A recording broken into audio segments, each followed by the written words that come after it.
The fireplace in this hall is the only thing keeping me focused. I apologize if the cold air from the door disturbed your work. Not at all. A little fresh air helps when reading student essays. My name is Oliver. I just arrived from the train station. It is nice to meet you, Oliver. I am Emma. Are you staying here to escape the noise of the city? Yes, I needed a quiet place to grade these English exams.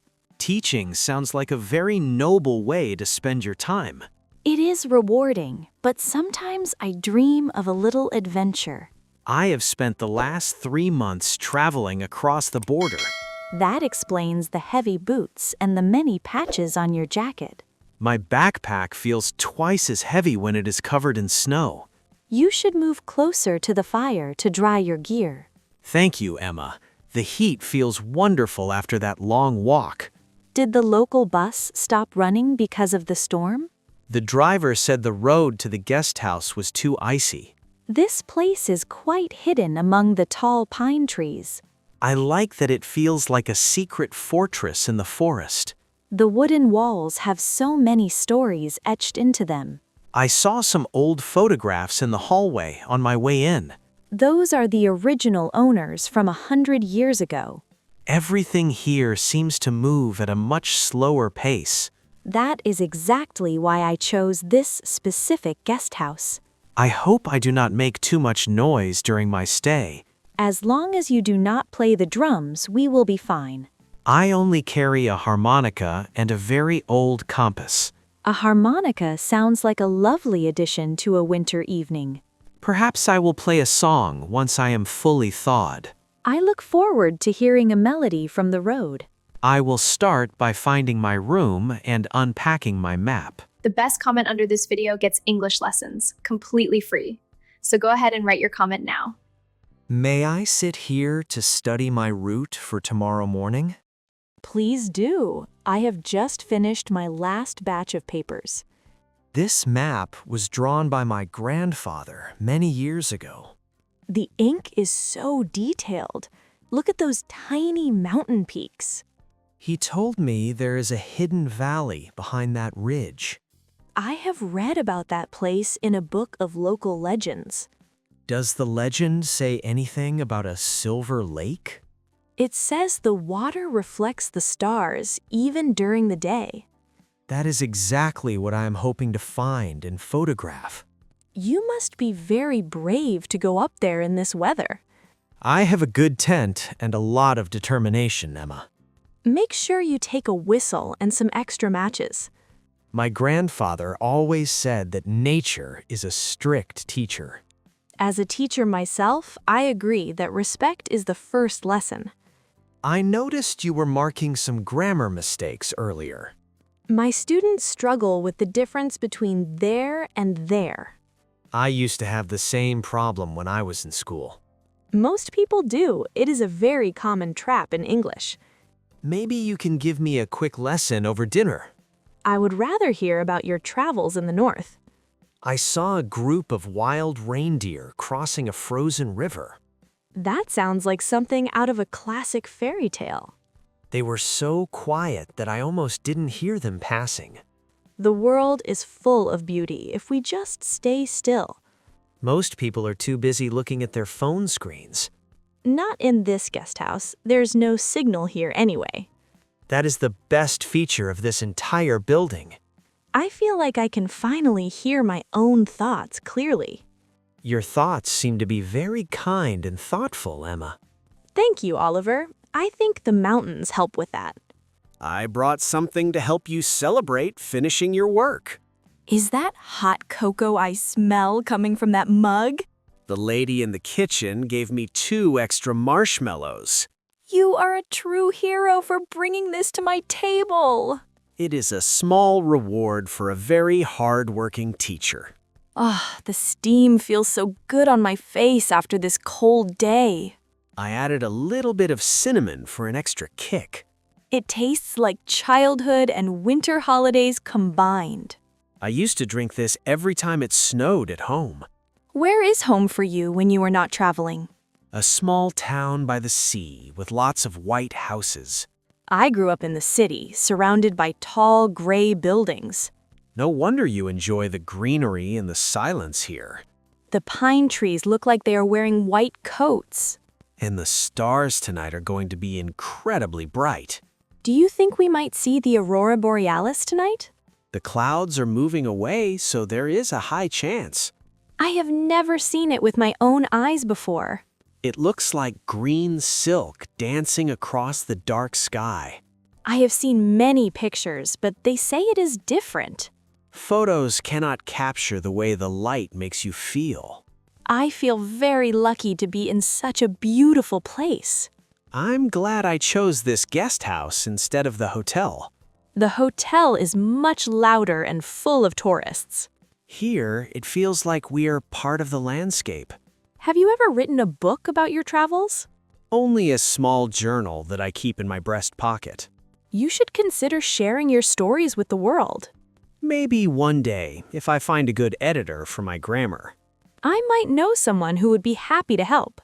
Look at how thick this guest book is, Oliver. The cover is made of real leather and smells like history. The first entry is from December of 1924.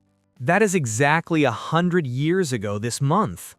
A night of stars and a heart full of hope, someone wrote. People haven't changed much in a century, have they? We still come here for the same sense of peace.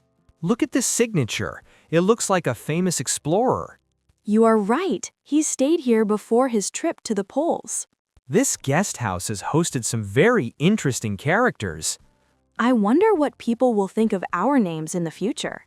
They will see that a teacher and a traveler met in the snow. It sounds like a very nice beginning to a story. I'm going to write my entry after I see the Silver Lake. I will write mine tomorrow before I catch the train. Are you leaving so soon, Emma? I have to be back in the classroom by Monday morning. The students are lucky to have someone as kind as you. I hope I can inspire them to visit places like this. Education is the greatest map you can give to a child. That is a very beautiful way to put it, Oliver. I learn more from books than I did from any map. And I learn more from people than I do from any book. We are a good balance of different types of knowledge. The owner says there is a telescope in the attic. We should go up there and look for the satellites. Or we could just watch the snow fall under the street lamp. The simple things are often the most memorable. I will cherish this quiet moment for a long time. Let's sign the book together before the night ends. The air is so crisp, it feels like drinking cold water. Look up there, between those two large mountain peaks. Is that a faint green glow starting to appear? Yes, the solar winds are hitting the atmosphere now. It is moving so slowly, like a curtain in the wind. I told you it was better than any photograph. I am speechless. It is absolutely breathtaking. The mountains look so small under that giant light. It makes all my worries feel very insignificant. That is the power of the great outdoors, Emma. I feel like I am standing at the edge of the universe. I'm glad I have someone to share this view with. My students would never believe me if I told them this. You have the memory now, and that is what matters. My hands are getting a bit cold, but I don't want to go in. You can borrow my woolen gloves for a few minutes. They are a bit too big for me, but they are very warm. Your face is glowing in the green light of the aurora. And your eyes are reflecting every single star. I think this is the best night of my entire trip. I agree. It is a perfect end to my grading retreat. Tomorrow you will be back in the city with your students. And you will be hiking toward the Silver Lake. I will take a picture of the lake for you, Emma. You can send it to the school address if you like. I will make sure it is the best photo I have ever taken. I will show it to my class during our geography lesson. Tell them that the world is waiting for them. I will tell them that a friend is out there exploring it. The light is fading now. Let's head back to the fire. The sun is finally hitting the tops of the trees. My bags are packed, and the bus should be here soon. I have my boots on, and my map is ready in my hand. I have a small gift for your journey, Oliver. A book. A guide to the stars and the clouds. It was in my bag. and I think you need it more than I do.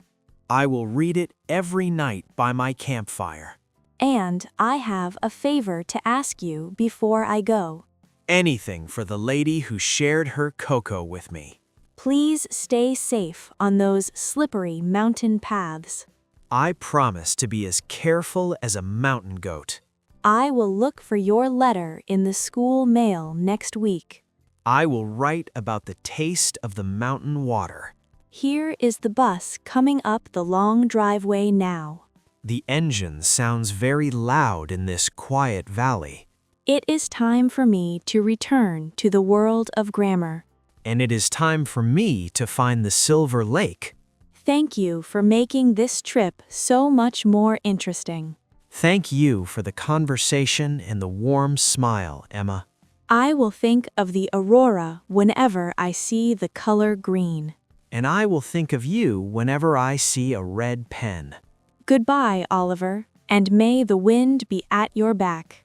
Goodbye, Emma. Have a wonderful term with your students. I am stepping onto the bus and finding a window seat. I am waving to you as the bus starts to pull away. I can see him standing by the wooden gate of the guest house. I am waving to her as the bus starts to pull away. He is gone, but the forest feels a bit friendlier now. I am opening my notebook to write down the first sentence. I am turning toward the mountain with a light step. Our paths crossed in the snow, and that was enough.